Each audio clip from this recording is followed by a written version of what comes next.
never thought I'd be the kind of person who would have to lock up their own home to keep their family out. But that's exactly where I found myself the day I came home from work and discovered my apartment was empty, eerily, shockingly empty. The kind of empty that makes your heart drop into your stomach and your mind race with 1,000 questions, none of which have good answers. It was a Thursday, and I'd just finished a long shift at the hospital. I work as a nurse, and my days are filled with chaos, stress, and the constant hum of machines and voices. But nothing at work could have prepared me for the silence that greeted me when I opened my front door. The first thing I noticed was the echo. My footsteps bounced off the walls louder than usual. I set my bag down and looked around, confusion quickly turning to dread. My living room was bare. The plush gray sectional I'd saved for months to buy, gone. The glass coffee table, the matching end tables, the TV stand, the bookshelf with all my favorite novels and framed photos, gone. Even the rug was missing, leaving only a pale rectangle on the hardwood floor. I rushed to the dining area. The table and chairs I'd picked out with such care, the ones that had hosted countless dinners with friends, gone. My bedroom was next. The queen-sized bed, the dresser, the nightstands, the full-length mirror, all gone. Even the lamp I'd bought on a whim at a flea market was missing. I stood in the middle of my empty apartment, my heart pounding in my chest. For a moment I thought I'd been robbed, but there was no sign of forced entry. The door was locked, the window secure. My jewelry and electronics were untouched. It didn't make sense. Who would take only the furniture and leave everything else? I called my mom, hands shaking as I dialed her number.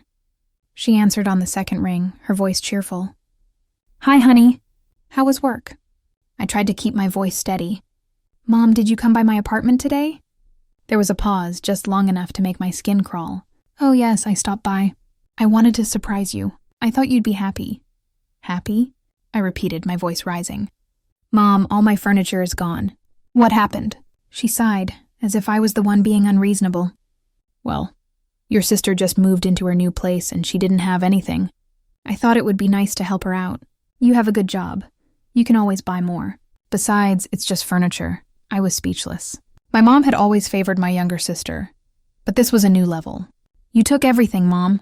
That furniture cost me almost $14,000. I worked overtime. I saved for years. You had no right," she bristled. "Don't be so dramatic. Family helps family. Your sister needed it more than you did. I'm sure you'll understand once you calm down." But I didn't calm down. I hung up and called my sister, hoping for some kind of explanation, maybe even an apology. She answered, her voice smug. "Hey, thanks for the furniture. Mom said you were okay with it. My place looks amazing now." I felt like I'd been punched in the gut. "You could have asked me. You could have at least waited until I was home." She laughed. "You're always so uptight. It's just stuff. You can get more. Mom said you'd be fine." I hung up, my hands shaking with anger and disbelief. I sat on the floor, because there was nowhere else to sit, and tried to process what had happened. My own mother had come into my home, taken everything I'd worked for, and given it away without so much as a text. My sister had accepted it without a second thought, as if she was entitled to my things simply because she wanted them.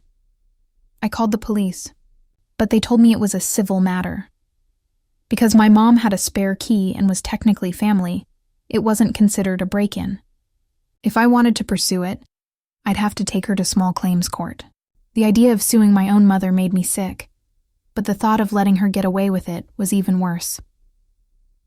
That night, I slept on the floor, using my coat as a pillow. I stared at the ceiling, replaying every conversation I'd ever had with my mom and sister, searching for signs that this was coming. Had I missed something? Had I been too trusting, too naive?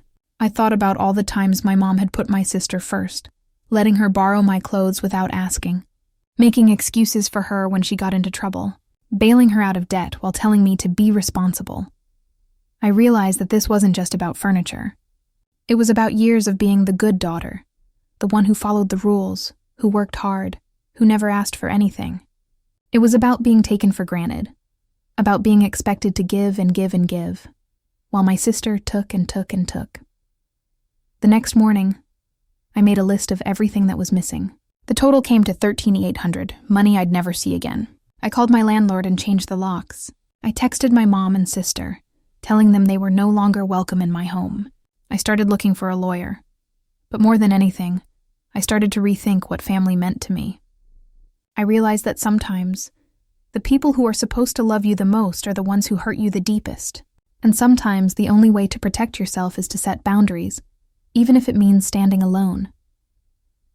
The days that followed were a blur of anger, disbelief, and exhaustion. I went to work, smiled for my patients, and tried to focus on the tasks at hand. But my mind kept drifting back to my empty apartment. Every time I walked through the door, the echo of my footsteps reminded me of what was missing. Not just the furniture, but the sense of safety and trust I'd always tried to build for myself. I started sleeping at a friend's place, unable to face the hollow silence of my own home. My friend Jasmine listened as I poured out the whole story. She shook her head in disbelief. "That's not just inconsiderate, that's theft. You have every right to be furious." Her support was a lifeline. She let me crash on her couch, made me tea, and even helped me draft a letter to my mom and sister, demanding the return of my things or compensation for what was taken. I sent the letter, half hoping it would shock them into realizing how wrong they'd been. Instead, my mom replied with a text. "I'm disappointed in you. Family is more important than money. Your sister needed help, and you're making this all about yourself." My sister didn't respond at all. I tried to reason with them, to explain how much the furniture meant to me, not just the money, but the effort, the pride, the independence it represented. But every conversation ended the same way, with my mom insisting I was overreacting, and my sister acting like I was the villain for not being generous.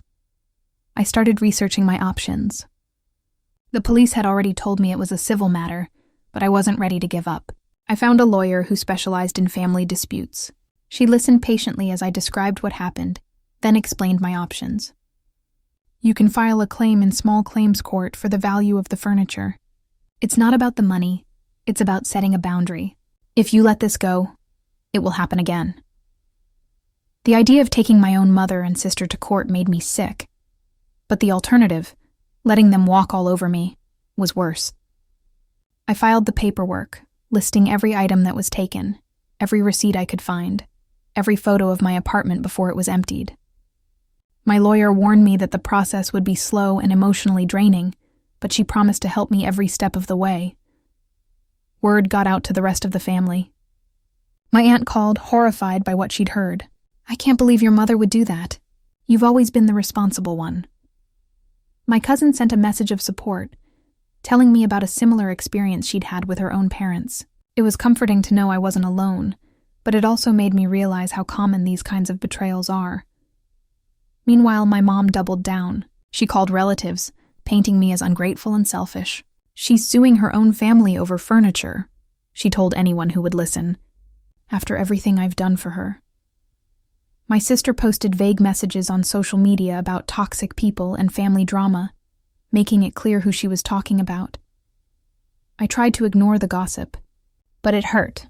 I'd always prided myself on being the peacemaker, the one who kept the family together. Now I was the outcast, the one who dared to stand up for herself. It was a lonely place to be, but as the weeks passed, I started to feel stronger. I realized that my mom and sister's reactions said more about them than about me. They were used to getting their way, to taking without asking, to expecting forgiveness no matter what.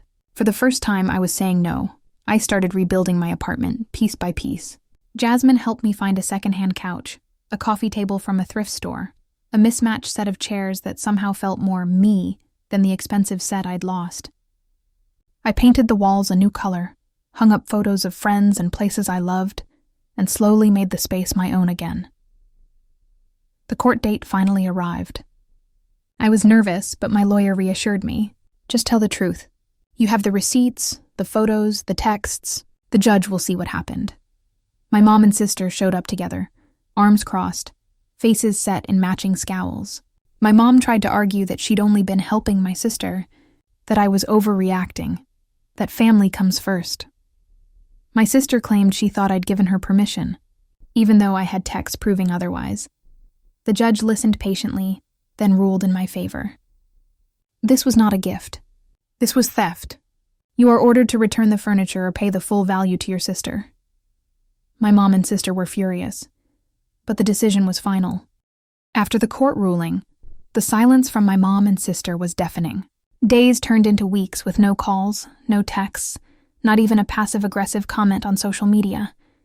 At first, the quiet felt like punishment, but slowly, it became a kind of peace. I realized how much energy I'd spent trying to please them, to keep the family together at my own expense. Now I had space to breathe, to focus on myself, and to heal. Jasmine and I celebrated the court victory with takeout and laughter. "You did it," she said, raising her glass. "You finally put yourself first." I smiled, feeling a weight lift from my shoulders. For the first time in years, I wasn't defined by my family's expectations. I was just me, strong, independent, and learning to trust my own voice. A month later, a moving truck pulled up outside my building. My sister, looking sheepish, returned some of the furniture, scratched, a little worse for wear, but still mine. She didn't apologize, but her eyes said what her words couldn't. My mom stayed in the car, arms folded, refusing to meet my gaze. I accepted the furniture, thanked them, and closed the door. That night, I rearranged my living room, mixing the returned pieces with the new ones I'd collected. The result was imperfect, but it felt real, like a patchwork quilt made from every chapter of my life. I realized that healing wasn't about erasing the past, but about weaving it into something stronger. My home was mine again, and so was my sense of self. With the legal battle behind me, I focused on rebuilding my life. I started a small savings fund, determined to never be caught off guard again. I joined a local support group for people who'd experienced family betrayal. Listening to their stories, I found comfort and solidarity. We laughed, cried, and cheered each other on as we learned to set boundaries and reclaim our power. Work became a refuge. My patients reminded me daily of the resilience of the human spirit. Their gratitude and courage inspired me to keep moving forward, even on the hardest days. I poured my energy into my job, my friendships, and my own well-being. Slowly, the pain faded, replaced by a quiet confidence that I could handle whatever came next. One afternoon, I received a letter from my mom. It was short, almost formal. "I hope you're well. I still think you overreacted, but I want you to know I love you. Maybe one day you'll understand why I did what I did." I read it twice, searching for the apology that wasn't there. I realized I might never get the closure I wanted, but I could choose to let go of the anger. I wrote back simply, "I love you too. I hope we can move forward, but I need you to respect my boundaries." It wasn't forgiveness, not yet, but it was a step toward peace. I felt lighter, as if I'd finally put down a burden I'd been carrying for years. As the seasons changed, so did I. I redecorated my apartment, filling it with plants, art, and memories that made me smile. I hosted friends for dinner, filling the space with laughter and warmth. My home became a sanctuary, a place where I could be myself, free from judgment or expectation. My relationship with my sister remained distant, but not hostile. We exchanged occasional texts, birthdays, holidays, small updates. It wasn't the closeness I'd once hoped for, but it was honest. I learned to accept her for who she was, not who I wanted her to be. In doing so, I found a new kind of freedom. Months later, my mom called unexpectedly. Her voice was softer, tinged with regret.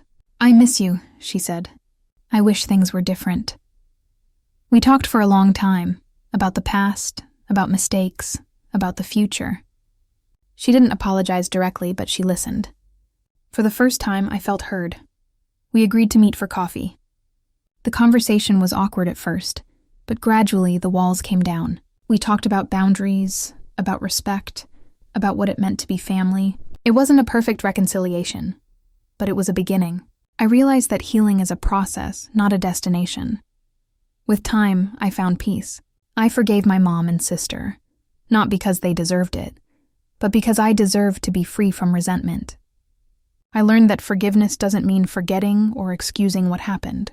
It means choosing to move forward, to let go of the pain, and to open my heart to new possibilities. I focused on the life I was building, one filled with purpose, connection, and self-respect. I traveled, tried new hobbies, and deepened my friendships. I discovered that happiness isn't about what you own, but about who you are and how you choose to live. Looking back, I wouldn't change a thing. Losing my furniture and the illusion of a perfect family forced me to find my own strength. I learned to stand up for myself, to set boundaries, and to demand respect.